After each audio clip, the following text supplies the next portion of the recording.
Okay, Megasthenes पर हिंदी में ये दूसरा वीडियो है और इंग्लिश में हमने उसके ऑब्जर्वेशंस को डिस्कस किया था, अब हिंदी में करेंगे। मैगस्थनीज ने अपनी पुस्तिका इंडिका में जो कुछ अवलोकन किया, जो कुछ भारत में रह के देखा, उसको हमने सुविधा अनुसार 3 भागों में बांट दिया गया: समाज, प्रशासन और अर्थव्यवस्था।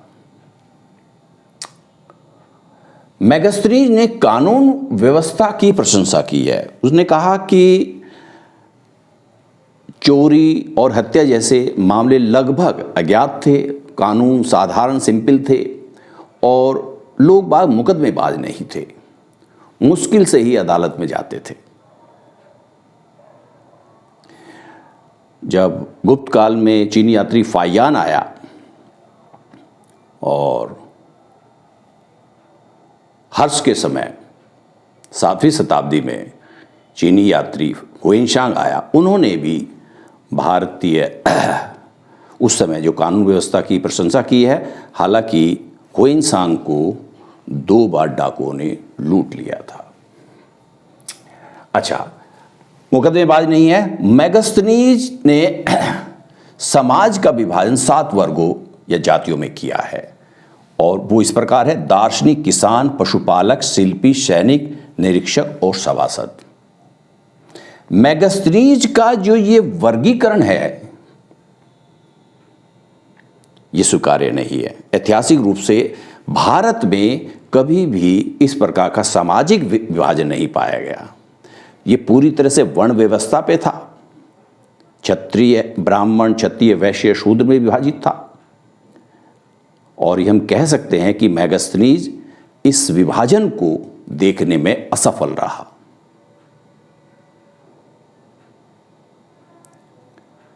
अच्छा, उसका यह कहना है कि दार्शनिकों का समाज में सर्वोच्च सबसे अच्छा स्थान था, इनका ज्यादा सम्मान था और उसको उसने 2 भागों में बांटा है: ब्राह्मण और जो है श्रमण।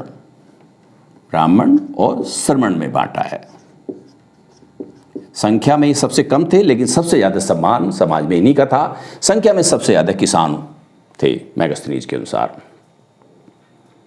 अच्छा, जाति तथा व्यवसाय परिवर्तन की किसी भी व्यक्ति को इजाजत नहीं थी। अपनी जाति से बाहर विवाह नहीं कर सकते थे और ना ही क्या कहते हैं अपना व्यवसाय, ऑक्यूपेशन चेंज कर सकते थे। मैगस्थनीज का ये था। भारत में दास प्रथा नहीं थी।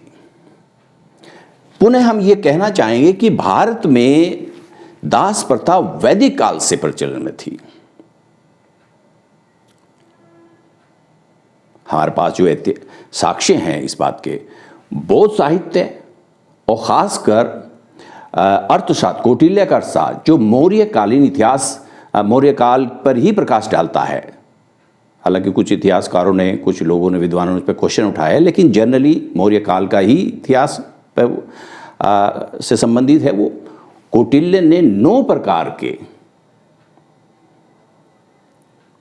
दासों का उल्लेख किया है। तो मैगस्थनीज का यह कहना कि भारत में दास नहीं है, स्वीकार्य नहीं है। अच्छा, चोरी की घटनाएं बिरले ही होती थी। युद्ध के समय कृषक वर्ग को हानि नहीं पहुंचाई जाती थी, यह भी कहना है। और भारतीयों को लेखन कला का ज्ञान नहीं था। हालांकि अशोक के समय जो चंद्रगुप्त मौर्य का ग्रैंडसन था, पोता, उसने अपने समस्त साम्राज्य में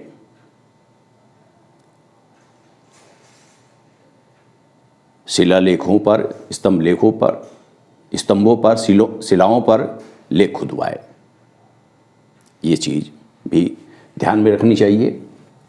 अच्छा, बड़ी ही इंटरेस्टिंग कहानी बताता है कि यहाँ पर ऐसी चींटियाँ हैं जो सोना खोदती हैं, सोना प्राप्त, मतलब सोना खोदने वाली चींटियों का उल्लेख करता है।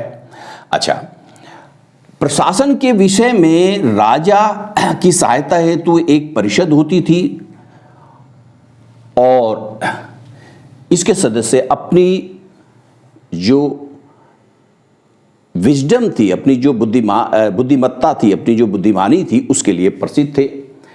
यहां पर मेगास्थनीज का विवरण कौटिल्य के अर्थशास्त्र से मेल खाता है। हालांकि ऐसा नहीं कि सब जगह डिफरेंस ही हो, कुछ जगह मेल भी खाता है। जैसे कौटिल्य ने भी मंत्रिपरिषद का उल्लेख किया है।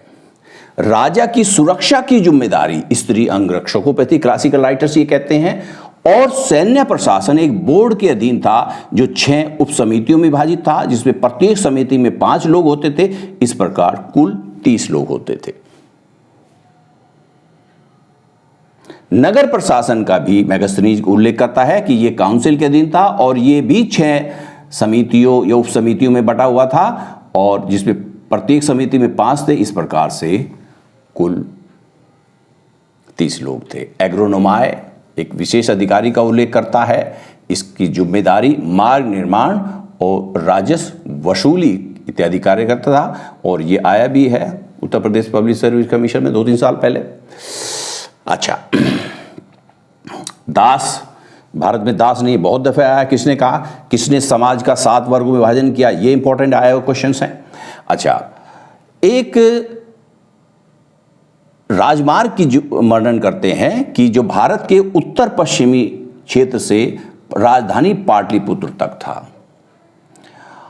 इसका क्लासिकल राइटर्स ने, क्लासिकल लेखकों ने इसका जिक्र किया है, और हमारे साहित्य में हमारे जो स्रोत हैं इसी को उत्तरापद कहा गया है। ये उत्तरापद आगे तक, यानी कि पाटलिपुत्र पटना से बिहार में था, उसके आगे ताम्रलिप्ति तक जाता था। ताम्रलिप्ति एक बंदरगाह था बंगाल में, बहुत इंपॉर्टेंट है ये ताम्रलिप्ति, वहां तक ये जाता था। अच्छा, जनगणना का भी उस वक्त विवरण मिलता है कि जनगणना भी होती थी, और प्रत्येक मृत्यु और जो है जन्म होता था उसको उसका रिकॉर्ड रखा जाता था। अर्थव्यवस्था के विषय में मेगास्थनीज का ये मानना है कि बिक्री कर 1/10 थी, और जो भी व्यक्ति इसका भुगतान नहीं करता था उसे मृत्यु दंड दिया जाता था। सभी भूमि राजा की होती थी, यानी कि सभी भूमि का राजा जो है स्वामी जो है राजा होता था, और कृषक को अपनी उपज का 1/4 कर के रूप में, टैक्स के रूप में पेमेंट करना पड़ता था। हालांकि यदि हम मेगास्थनीज के इस अवलोकन पर विचार करें तो ऐसा नहीं था। कुछ निजी कृषक भी थे जिनके पास अपनी भूमि भी होती थी, और 1/6 कर भी देते थे वो लोग, कभी कभी बढ़कर 1/4 भी हो जाता था। अच्छा, भारत में अकाल नहीं पड़ते। पुनः मेगास्थनीज का ये कहना कि भारत में अकाल नहीं है, ये अवलोकन, ये जो स्टेटमेंट है उसका हम स्वीकार नहीं कर सकते, क्योंकि हमारे पास साहित्यिक और पुरातात्विक दोनों प्रकार के स्रोत हैं, दोनों प्रकार के सोर्सेज हैं जो ये सिद्ध करते हैं कि मौर्य काल में अकाल पड़ते थे, और राज्य अकाल के समय सहायता प्रदान करता था। कौटिल्य का अर्थशास्त्र, सोगारात कॉपर प्लेट जो गोरखपुर से प्राप्त हुए उत्तर प्रदेश में, और महास्थान इंस्क्रिप्शन जो है ये बोगरा डिस्ट्रिक्ट बांग्लादेश से मिला है। तो हम कह सकते हैं कि यहाँ पर, अच्छा चलिए उसको बाद में डिस्कस करेंगे। शिल्पियों को सुरक्षा दी जाती, स्टेट प्रोटेक्शन देता था। यदि कोई व्यक्ति शिल्पी को शारीरिक रूप से हानि पहुंचाता था, जैसे उसकी आँख को डैमेज कर दिया, या आपको उसके हाथ इफिशियंसी जो है उसकी इफेक्ट कर दी, उसके हाथ मतलब अंग भंग कर दिए, तो ऐसे में भी मृत्युदंड दिया जाता था। अच्छा, वस्तुओं का आधिक्य होने पर राज्य हस्तक्षेप करता था। मार्केट में किसी की अधिकता ना हो, अगर अधिकता होने पर राज्य जो है उसमें हस्तक्षेप करता था। कुछ इंटरेस्टिंग पॉइंट है। पाटलिपुत्र को क्लासिकल राइटर्स ने पालीबोथ्रा पालिम्बोथ्रा जैसे सब यूज किया है। और मैगस्थनीज ने ये कहा कि जो पाटलिपुत्र है समानांतर चतुर्भुज में क्या एक प्रकार से कह सकते बसा हुआ था, लंबाई 14 और 2 किलोमीटर थी और यहाँ पर लकड़ी का व्यापक रूप से प्रयोग हुआ है। उसने कहा है कि ये नगर लकड़ी की एक वुडन वॉल से जो इंक्लोज था, घिरा हुआ था लकड़ी की दीवार से, और महल में प्रवेश हेतु 64 गेट्स थे। अच्छा, यहाँ पर जो पैलेस मिला है, जो प्रासाद, राजप्रसाद जिसको कहते हैं, वो मिला है, उसकी उत्कृष्टता एरियन ने कहा है कि वो सूसा तथा एकबत्ना, एरियन क्लासिकल राइटर है, जिसने कहा कि सूसा और एकबत्ना के महल भी उसके सामने फीके हैं। और फायान जो चीन यात्री गुप्त काल में भारत आया था, उसने इस महल को देखा और उसने कहा कि ये ह्यूमन जो है पीस नहीं है, बल्कि ये गॉड के द्वारा, मानव कृति नहीं बल्कि देवों के द्वारा निर्मित बताया इसको। अच्छा, एक क्वेश्चन यूपीएससी ने मुख्य परीक्षा में पूछा है, हालांकि कुछ पॉइंट्स यहाँ मैगस्थनीज के यूज किए जा सकते हैं और दूसरे जो वृत्तांत हैं विदेशी लोगों ने जो लिखा है वो भी प्रयोग हो सकते हैं, लेकिन 3 पॉइंट मेरे हिसाब से विशेष रूप से उल्लेखनीय हैं। पहले तो क्वेश्चन पढ़ते हैं, विदेशी लेखकों के विवरणों का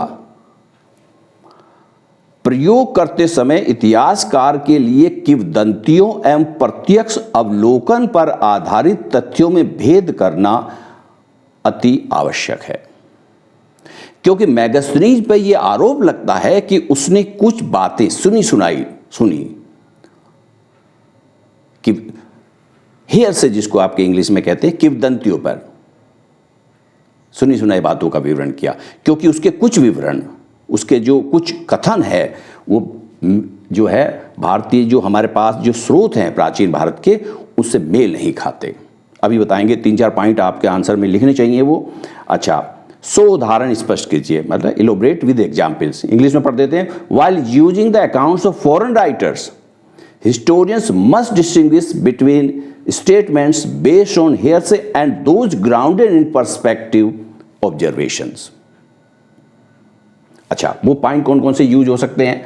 एक तो ये कहना कि समाज का विभाजन, ये एक पॉइंट आप अपने आंसर में, कि यहां मैगस्थनीज के ऑब्जर्वेशन पूरी तरह से अतार्किक हैं, स्वीकार। दूसरा है, दास प्रथा नहीं थी, मैंने एग्जाम्पल भी आपको बताए हैं कि कैसे कैसे थी। अच्छा, तीसरा, समस्त भूमि राजा की थी, ऐसा नहीं था, और भारत में अकाल नहीं थे।